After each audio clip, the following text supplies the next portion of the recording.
네, 인생을 바꾸는 만남이라는 영상입니다.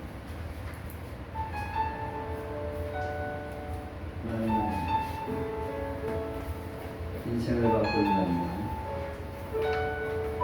이야기는 실화를 바탕으로 한 내용입니다.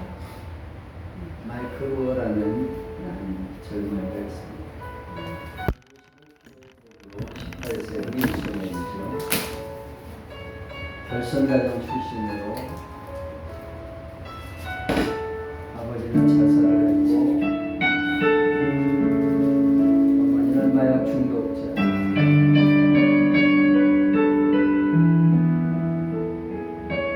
그의 친구들은 빈민가의 비행 청소년들이었습니다. 그대로 부부가정을 전전하다가 기독교 학교에 입학을 하게 됩니다.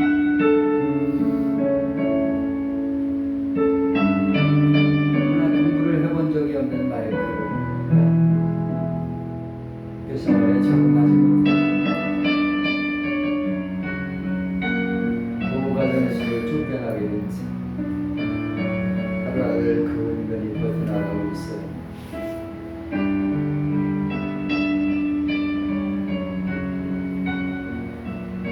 그러던 어느 날에 마이클에게 인생의 전환점이 찾아오게 되었습니다. 추운 겨울인데 반팔만 입고 가는 마이클을 손과 이의 부부가 발견하고 가족은 마이클을 하룻밤 자기 집에서 재워줍니다. 다음날 아침 마이클은 그들의 가정에서 따뜻한 가족의 사랑을 느껴요. 특히도 존가리의 가정에 변화가 찾아오게 됩니다. 이들은 곧 인가족이 된 것이죠. 양아들로 살았습니다. 존가리의 마이클의 새로운 법적 보호자가 되어서 마이클의 배려와 사랑 속에서 마이클은 학교 생활을 하게 되고 점점 적응을 하게 됩니다. 그리고 자기의 재능을 발견하고 미식축구 선수로서 제2의 인생을 살아가게 되죠. 마이클에게는 학교에서 여동생이 친구가 되었고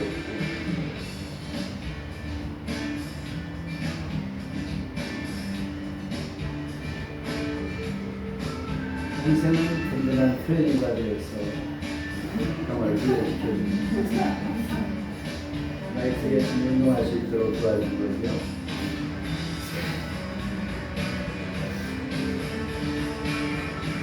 마침내 마이클은 최고 29세 중인 국외인으로 성명이 되었어. 여러 대학에서 스카우트 제의를 받게 됩니다. 드디어 마이클은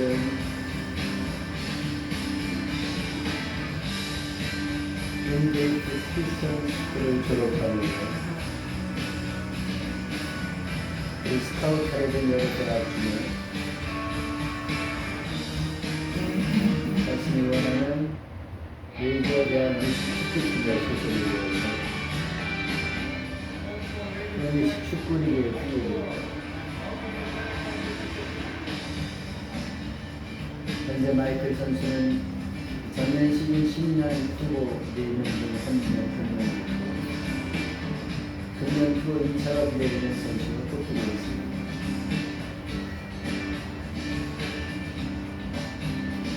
하지만 마이클의 김문천 친구는 어떻게 되었을까요?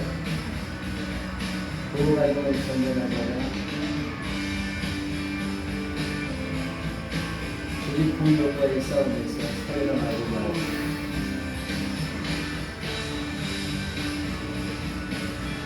마이클에게 주어진 인생의 전환점.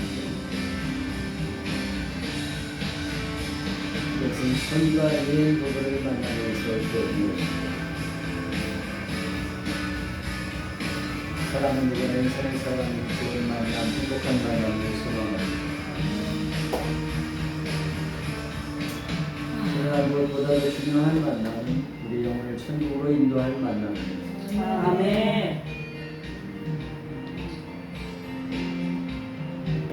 인생의 방황을 끝내게 하는 예수님과의 만남. 아멘. 우리는 션과 리엔들처럼 다녀오는 예수님과 만남을 통해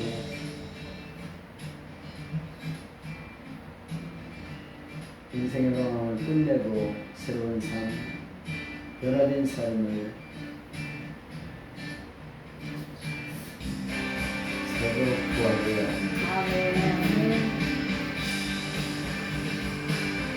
많은 사람 어른들을 돌아오게 하는 자는 별과 같이 않고 주리라.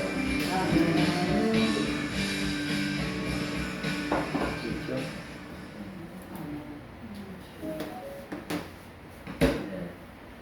인생을 바꾸는 만남이라는 영상이었습니다.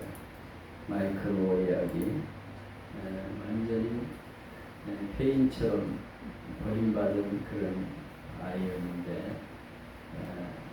한 부부를 만나서 그 집에 입양됨으로써 인생이 바뀌게 되죠.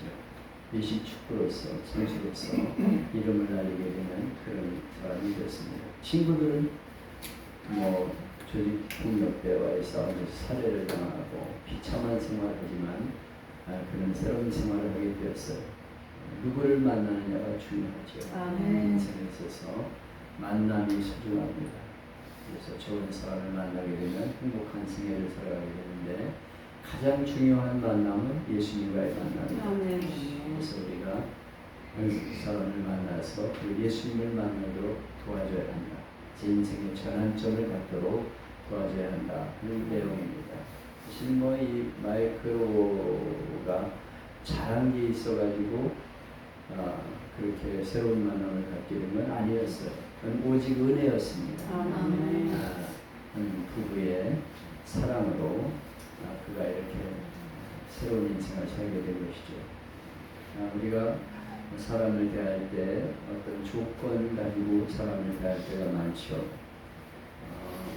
저 사람이 나에게 어떤 이익을 줄까 이런 걸 가지고 사람을 대할 때가 많은데 우리의 만남이라는 건 그런 만남이 되어서는 안 된다는 것입니다. 조건 없는 만남, 사람을 가지고 다가가서 그에게 예수님을 전해줄 때 새로운 인생의 전환점을 갖게 된다. 그런 내용입니다. 우리가 열심히 복음을 전해서 우리의 사랑하는 이웃들, 우리가 사랑하는 사람들을 주님께 인도하는 우리 모두가 될 수 있기를 축복합니다. 지난 시간에 우리는 하나님의 절대 주권에 대해 생각했습니다. 하나님의 선택에는 무슨 그걸 거절할 수가 없다.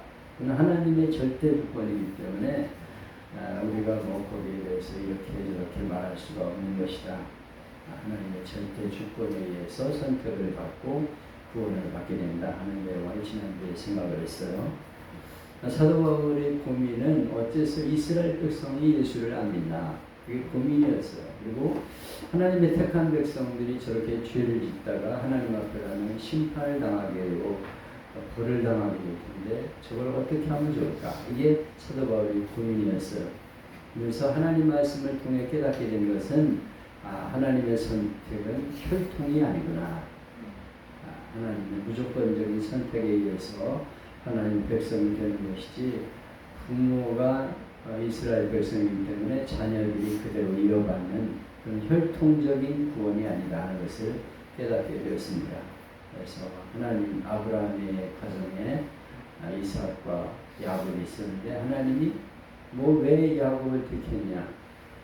야곱이 착하기 때문에 택한 게 아니에요. 어머니 뱃속에 있을 때 하나님이 선택하셨어요. 그래서 야곱을 통해서 이스라엘 백성들이 계승되게 되는데 이걸 보면 하나님의 절대적인 주권이에요. 우리는 선행을 통해서 구원을 받고 하나님 백성이 된다고 생각하기 쉬운데 그게 아니라는 거예요.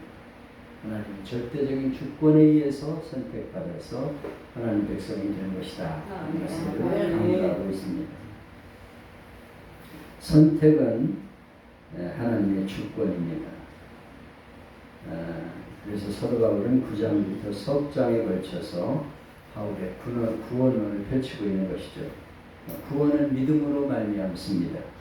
오직 믿음으로. 거기에는 우리의 공로와 선행을 부정하는 걸 말하는 것이죠.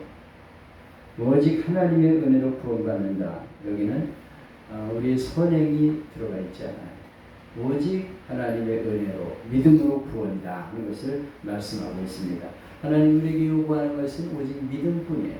하나님이 우리를 선택하여 주셨을 때 감사합니다. 그리고 믿음으로 받아들이는 것, 이게 우리가 할 일인 것입니다. 그런데 그 믿음마저 내가 선택해서 믿어지는 게 아니라는 거예요. 아멘. 안 믿어지는데 어떡할 거예요? 그래서 믿음은 선물이라고 말씀하고 있습니다. 에베소 2장 8절에 9절에 보면 너희는 그 은혜에 인하여 의하여 믿음으로 말미암아 구원을 받았으니 이것이 너희에게서 난 것이 아니요 하나님의 선물이라. 행위에서 난 것이 아니니 이는 누구든지 자랑하지 못하게 하려 함이라. 잘못하면 행위 구원이 되기 쉬워요.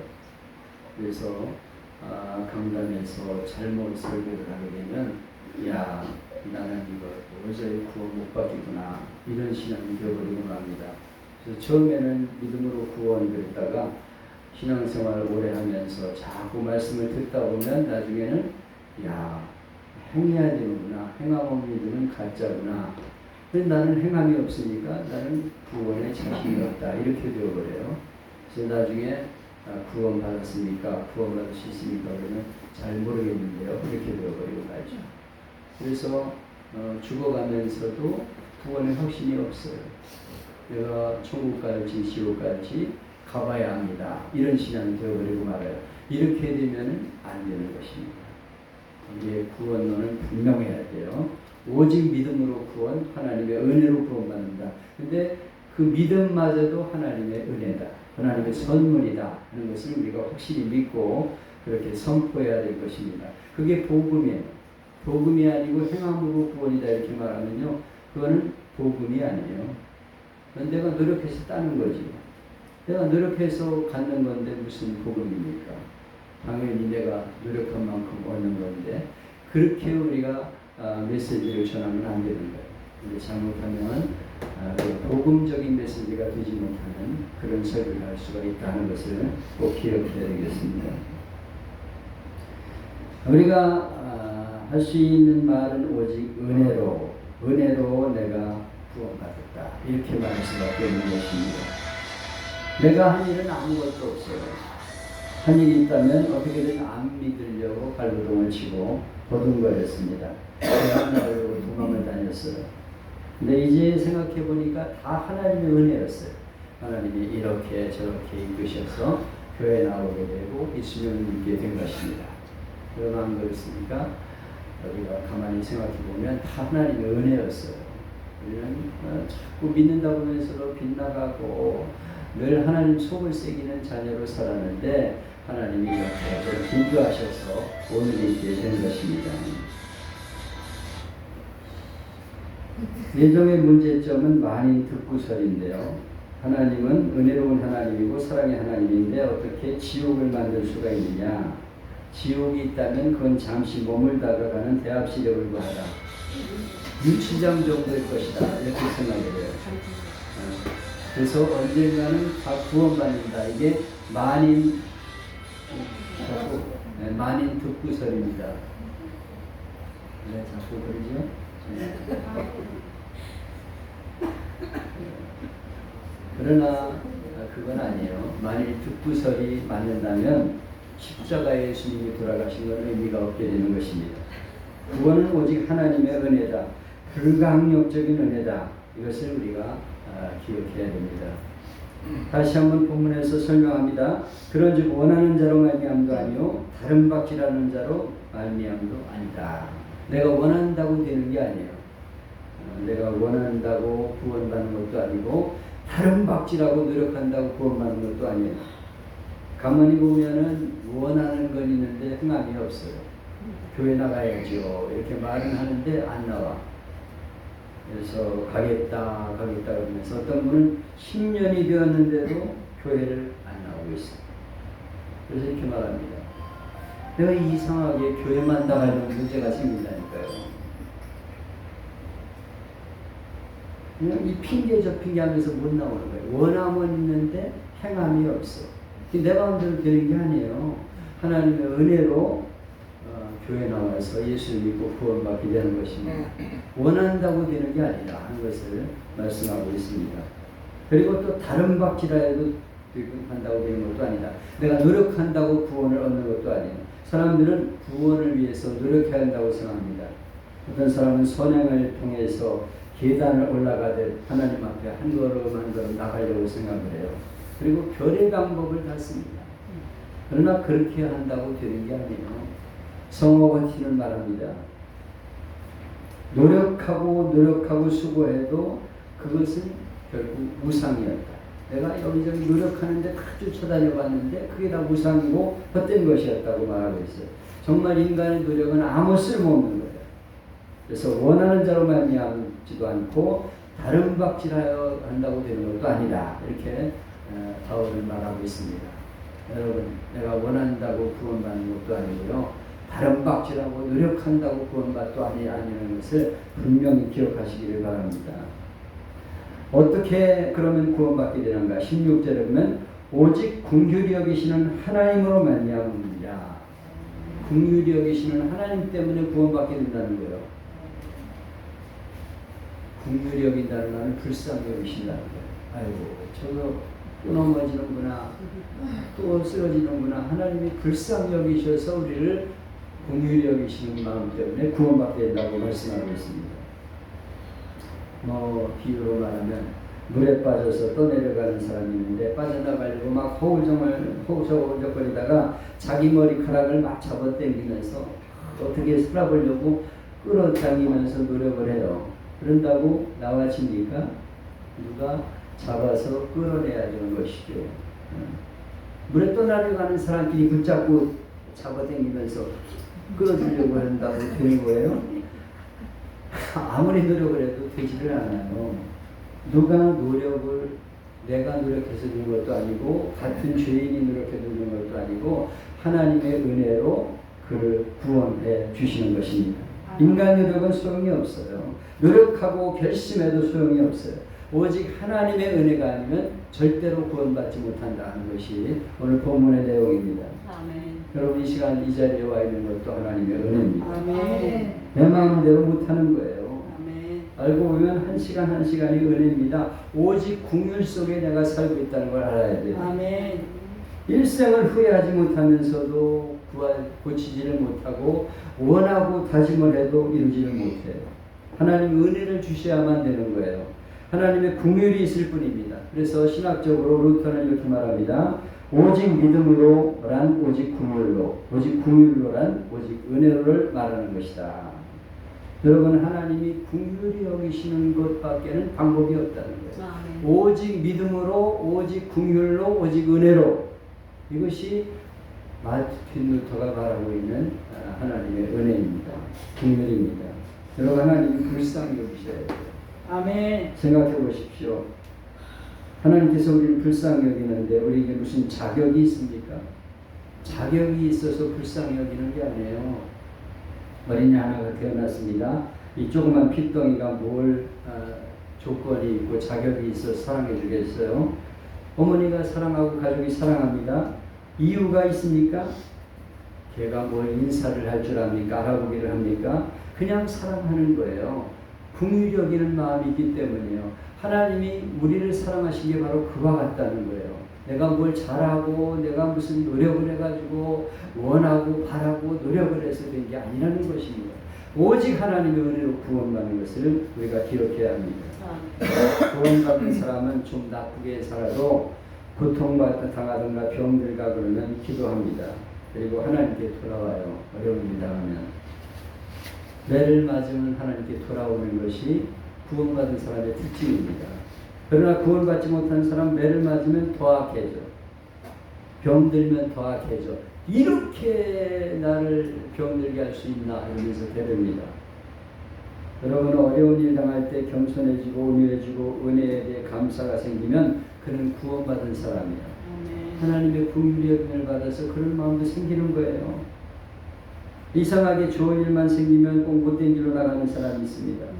용서받으면 방탕의 기회로 삼고 성공하면 타락의 기회로 삼는데 이거는 구제불능이에요. 이거는 구원받지 못한 사람인 것입니다. 오늘의 성경은 바로를 예로 들어서 말하고 있습니다. 바로는 버려진 자예요. 하나님께서 하시고자 하는 자를 긍휼히 여기시고 하고자 하는 자를 강팍해 하느니라. 하나님이 강팍하게 여기도록 그냥 내버려두는 사람이 있다는 거예요. 매를 맞으면 점점 더 나빠져요. 재앙을 한두 번 맞았으면 됐지 10번까지 맞을 건 뭐예요. 그리고는 쫓아가다가 홍해바다에서 빠져 죽습니다. 참 지독하게 못난 사람이죠. 바로가 이게 바로 타락한 사람입니다. 기적도 봤어요. 그리고 그 엄청난 은혜를 하나님께서 10번이나 거듭해 주는데도 깨닫지 못하고 악해지고 결국 멸망을 향해 가고 있다는 것입니다. 강팍해져요. 마음이 더 굳어집니다. 이게 버림받은 증거입니다. 본문은 그 버림받은 사람은 마음이 강팍해진다, 굳어진다 그렇게 말하고 있습니다. 17절에 보면 이 강팍한 자를 하나님이 쓰십니다. 바로에게 이르되 내가 이 일을 위하여 너를 세웠으니 곧 너로 말미암아 내 능력을 보이고 내 이름이 온 땅에 전파되게 하려 함이로다. 여러분 오묘한 말씀이에요. 바로가 강팍하게 놀았기 때문에 하나님의 능력이 나타나고 이스라엘이 하나님의 큰 능력을 보게 됩니다. 홍해를 육지같이 건너는 엄청난 기적은 바로가 따라왔으니까 보게 된 거 아닙니까? 바로가 안 따라왔으면 홍해가 갈라지는 기적이 일어났겠어요? 그러므로 악한 자도 하나님이 선한 목적으로 쓰십니다. 아멘. 성경은 악한 자도 악한 날에 적당하게 지으셨다 이렇게 말씀하고 있어요. 잠언 16장 4절에 보면 여호와께서 온갖 것을 그 쓰임에 적당하게 지으셨나니 악인도 악한 날에 적당하게 하셨느니라. 우리는 악한 자를 보면 왜 저런 인간을 내버려 두실까 이렇게 생각하죠. 하나님이 그를 쓰신다는 거예요. 세상에 악한 사람들이 많습니다. 그런데 거기에는 선교적인 사명이 있다는 것입니다. 하나님의 신비로운 경륜 속에서 그들을 간접적으로 하나님이 쓰시고 있는 거예요. 놀라운 신비가 바로 여기 있는 것입니다.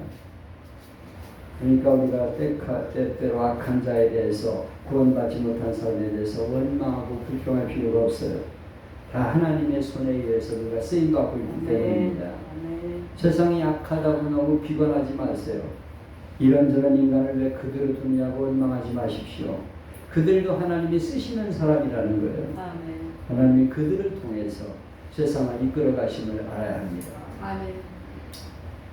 세상 보면 보통 마음속에 분노가 일어날 때가 많지. 어떤 일 잠이 안 오는 어떻게 저런 인간들을 그냥 두시는지 이해가 되질 않고 잠이 안 온다고 잠 편히 주무시라고 그랬어요. 당신이 그렇게 잠 못 잔다고 역사가 바뀌는 것도 아니고 그래도 하나님이 쓰시는 거니까 그냥 가만히 지켜보면서 기도나 해주라 그렇게 얘기를 해요. 아니 잠이 안 오는데 어떻게 이 세상이 이렇게 돌아가는지 잠이 안 온다 그러면 그냥 편히 주무시고 하나님께 맡기시오. 하나님이 악한 날에 그를 쓰신다고 말씀하고 있습니다. 아멘. 여러분 모든 것이 은혜입니다. 불가항력적인 은혜. 내가 거절할 수 없는 은혜가 내게 임해서 이 자리에 와서 구원받은 은혜를 감사하고 있는 것입니다. 아멘. 우리는 오직 하나님의 은혜로 택함을 받고 은혜로 구원받게 된다 하는 것을 기억하고 긍휼히 여기심 때문에 내가 이 자리에 있다. 아멘. 무슨 조건이 있고 자격이 있습니까? 여러분이 조건과 자격이 있어서 이 자리에 올라왔습니까? 그렇지 않잖아요. 우리는 다 자신을 알잖아요. 하나님의 긍휼히 여기심 때문에 오직 은혜 때문에 이 자리에 있는 거예요. 그러므로 하나님을 너무 감사합니다. 이런 마음을 잊지 마시고 오늘도 우리의 가족과 친지와 이웃들 어떻게 평화하고 있는 사람들이 얼마나 많아요. 그들에게 복음을 전해서 그들이 나 때문에 아까 만남을 통해 새로운 인생을 살아가게 된 것처럼 예수 믿고 구원받는 은혜가 있기를 주님의 이름으로 축복합니다. 아멘. 하나님의 은혜 우리가 잘 아는 찬양인데요. 좀 어렵기는 하지만 하나님의 은혜 찬양 같이 한번 하겠습니다.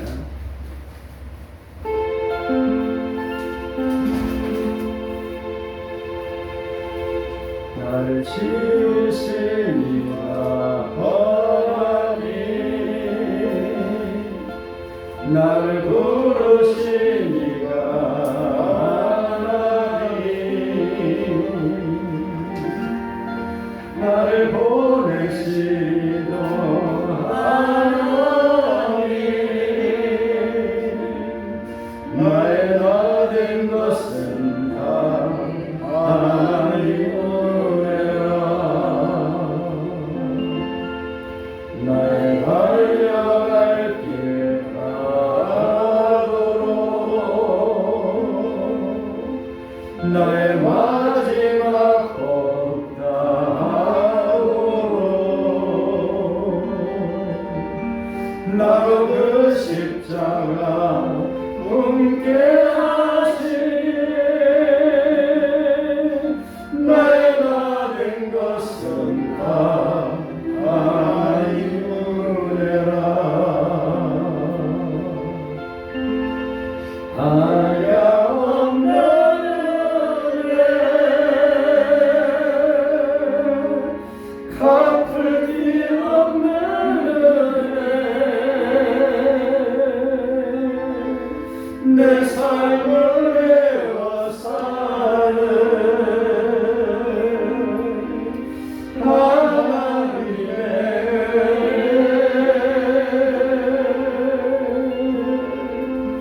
나 주저함없이 그 땅을 밟음도 나를 붙드시는 하나님의 은혜